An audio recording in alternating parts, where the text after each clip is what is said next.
Ladies and gentlemen, from the Universal Church of Freedom, Peace and Justice, Deacon Gerald Celente. Hello, this is Deacon Celente of the Universal Church of Freedom, Peace and Justice. And here we are in a crazy world that keeps getting more demonic by the day. And there was a cover of the Trends Journal this past week. It made it very clear. Support war, support Satan. There's no talk about peace, only about war. And this week, the United States sent another $3 billion to keep bloodying the killing fields of Ukraine. And they had elections in the United States in the run-up to the midterms in 3 big states, including New York and Florida. None of the candidates spoke about peace or war, nothing about Ukraine. Yet, over $60 billion of America's money has gone to keep bloodying the killing fields. No blowback. Peace is a forbidden word. It's not allowed. Probably called misinformation by big tech and all those that work with the government to silence those who don't believe in authoritarianism. Again, there was a thing called the Declaration of Independence, that all men are created equal and endowed by their Creator with the unalienable rights of life, liberty, and the pursuit of happiness. Happiness is gone. It's finished. Not allowed anymore. The music says it with the bad rap. The way people are living from paycheck to paycheck. How lifestyles are declining. Happiness, gone. You go back to the Great Depression. Yep. And happy music. Leave your worries by the doorstep. Life could be so sweet on the sunny side of the street. Upbeat, lifting. No more. Everything going down. And the Ukraine war is bringing it down harder and harder and faster and faster. This past week, Liz Truss, who's the former foreign secretary in the UK and most likely the next prime minister of the UK, was asked during a meeting in Birmingham by John Pinar of Times Radio and said to Truss that if she became prime minister, she would be quickly shown the procedures for launching nuclear missiles. Quote, "It would mean global annihilation," Pinar said. "I won't ask you if you would press the button. You'll say yes. But faced with that task, I would feel physically sick. How does that thought make you feel?"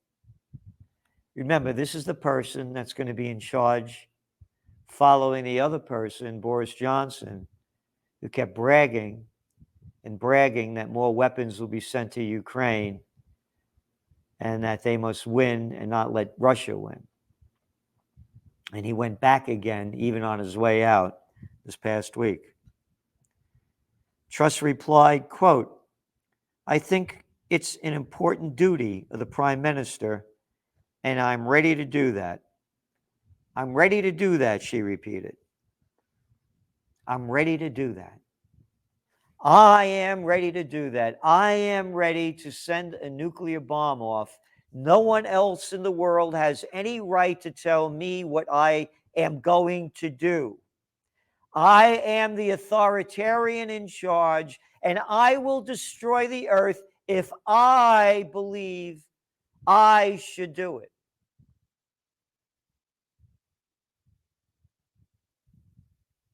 And not a word about it. This is the same person who told Sky News recently, quote, "If we don't stop Putin in Ukraine, we're going to see others under threat." The Baltics, Poland, Moldova, and it could end up in conflict with NATO. This is coming from the United Kingdom, where the sun never set on the British Empire, where they slaughtered tens of millions of people across the globe and brought us World War I and World War II. That's right. These are the murderous people that are talking about murdering us all with the arrogance and attitude that they know best. There was a study that came out from Tufts University. The U.S. has created nearly 40 military interventions since 1776, a quarter of them in the past 30 years alone. The United States has carried out some 392 military interventions since the American Revolution, with the nations in Latin America, the Caribbean, and Asia becoming its favorite targets, the new study found. The study, entitled Introducing the Military Intervention Project, a new database on U.S. military interventions, has been published in the Journal of Conflict Resolution. Currently, the United States has U.S. Special Forces deployed in more countries than it does ambassadors, Monica Duffy Toft, the co-author and professor at Tufts University, said. Using the new data set combining over 200 variables called the Military Intervention Project, another person calculated the U.S. military interventions abroad have accelerated with time, with about half taking place since 1950 alone, and one quarter since the end of the Cold War in 1991. And this is with no threats to the United States. None at all. Since 2000 alone, the U.S. has engaged in 30 interventions at 4 levels, usage of force, or 5, which is war. 34% of U.S. interventions have been against countries in Latin America, the Caribbean, 23% against East Asia and the Pacific, 14% in the Middle East and North, and 13% in Europe. This is murderous. And it's supported. Again, nothing in the midterm elections coming up other than abortion is the main issue. Whether or not an impregnated woman could get an abortion. That would be killing a child to the same people that are killing people all across the world and supporting it. Abortion bad, murderous war is good. The hypocrisy.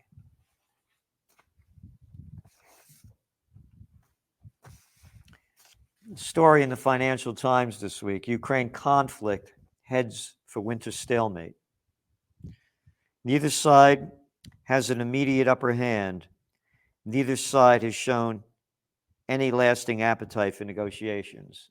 That's totally false, and that's totally propaganda. Russia has been calling for negotiations, and we don't support the war. We don't support Russia. We support facts. And that's what the Universal Church of Freedom, Peace, and Justice is about. Facts. Ukraine has continually refused to negotiate for peace, which we said should happen before the war started. And so has the United States and NATO refused to negotiate for peace.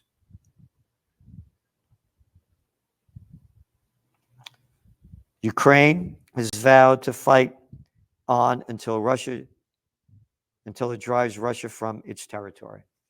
Yep, they put that quote in there. So I guess they're not. But they didn't say the other side.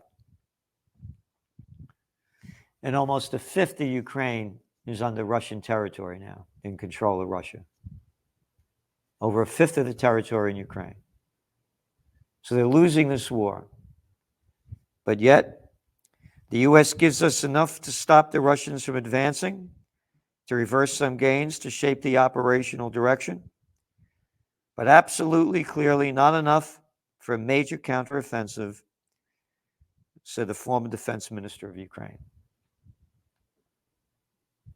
So why not negotiate for peace? No, the United States promises to send more weapons of death. 21% of Americans agree that anti-Russia sanctions aren't worth the impact they're having on the U.S.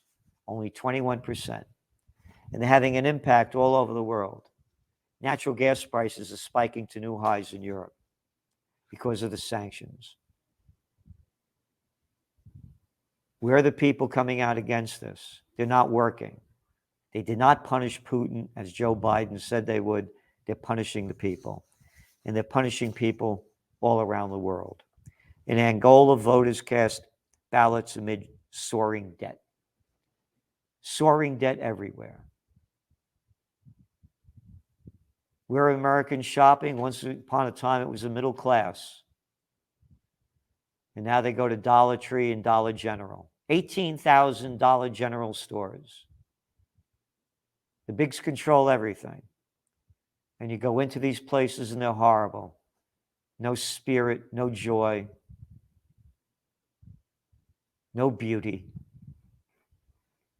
Dollar spirit. That's how it's declined. As wars keeps going up, trillions and trillions are spent to kill millions and millions, and no protests.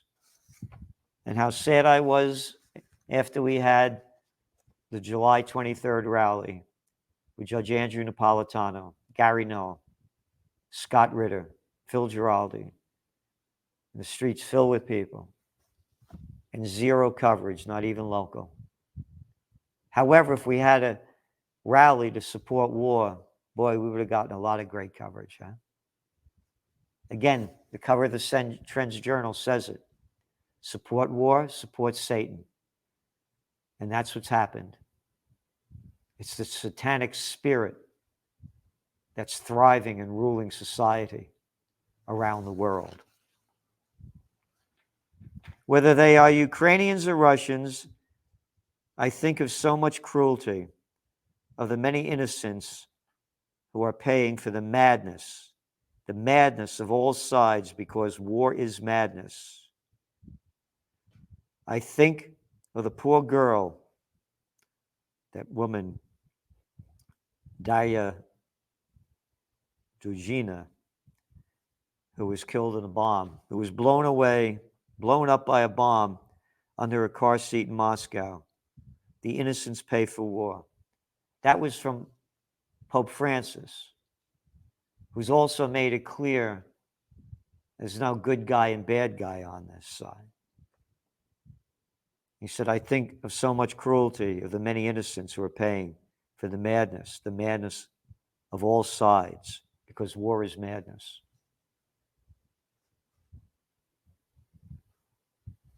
Yep. He's entirely right. War is madness. And he's one of the few coming out against it. But where's the rest of the Catholic Church? Where are the Episcopals? Where are the Mormons? Where are the Seventh-day Adventists? Why aren't they all joining together to end this madness, as you have a person that's mentally deranged to say that she would press a button for a nuclear war and no one coming out against it? They're destroying our lives in so many different ways, and the COVID war escalated it.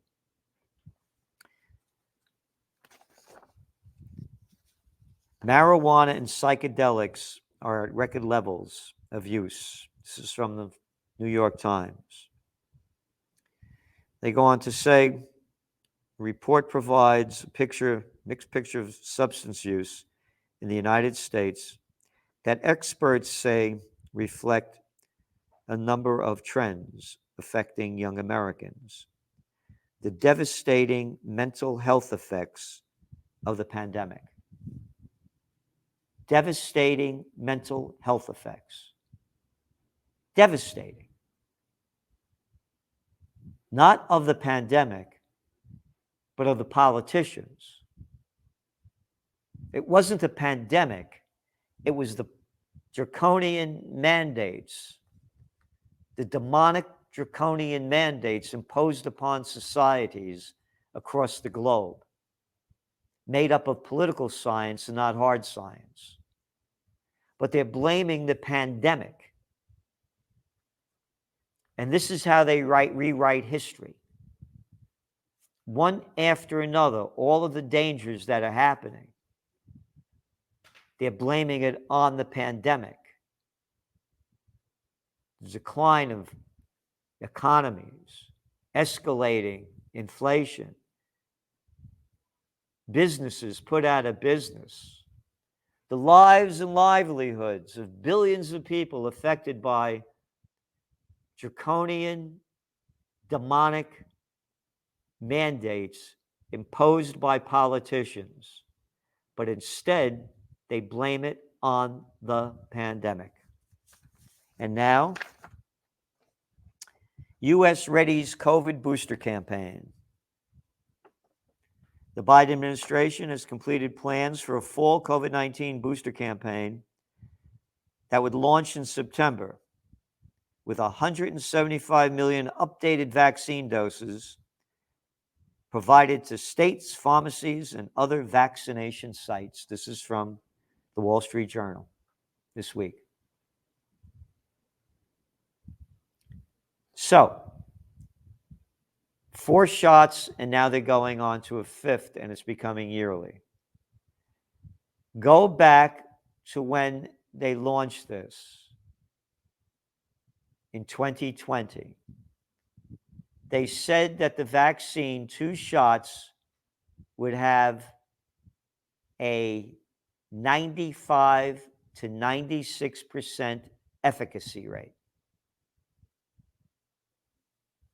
And now you're seeing people that have been fully vaxxed, fully boosted, coming down with the virus over and over again. And yet they keep forcing people to get the vaccinations.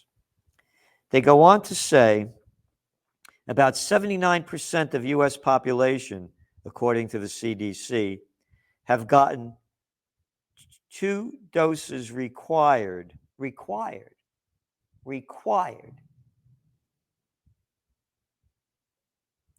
to be fully vaccinated with the messenger RNA vaccine. A messenger vaccine, the first ever injected into the human body under, quote, Operation Warp Speed by Donald Trump when he announced a national emergency on Black Friday, March 13th, 2020. And now the data is coming out how they pushed the FDA to push this through. Yep. They also said, Fauci, the major pusher, that when 70% of the people were vaccinated, there'd be herd immunity. I guess they haven't heard of that anymore because now you have 80% that are vaccinated and there's no herd immunity. But that's out of the news. So, of course, we provide religious vaccine exemptions for all those that need them, want them, and they've been very effective. We've done a lot to make it the best it could be because this is draconian. This is against the Spirit of God to enforce this upon people. This is demonic. And they're forcing the COVID war on us, and they're forcing the Ukraine war on us, and now the person that looks like she's going to be Prime Minister of the UK is forcing nuclear annihilation on us. How mentally ill could a person be to say that she will press the button to launch nuclear weapons and no blowback from the media, from the politicians, or the religions? The Pope has said he's worried about this, and I admire him for saying that. But where's the rest of the Catholic religion and the rest of the religions? If we don't unite for peace, it's very clear we're all going to die in war. The finger is ready to hit the button. We must stop it. In God we trust, or support war and support Satan. So please do what you can to donate to freedompeaceandjustice.com, the Universal Church of Freedom, Peace, and Justice.com. We're doing everything we can to turn this around, but we need your help. In the United States, they're going to be spending over $9 billion for the political campaigns. Can you imagine if $9 million was given to the church to promote peace? Not billion, million. And what we'd be doing with it? So we can't do it without you. And there are more than 9 million of us. So if 9 million sent in what they could, we could have 90 million. And we have to go global. People don't want war. They want peace. It's only the maniacs, the mentally ill, and those that support Satan that support war. Thank you.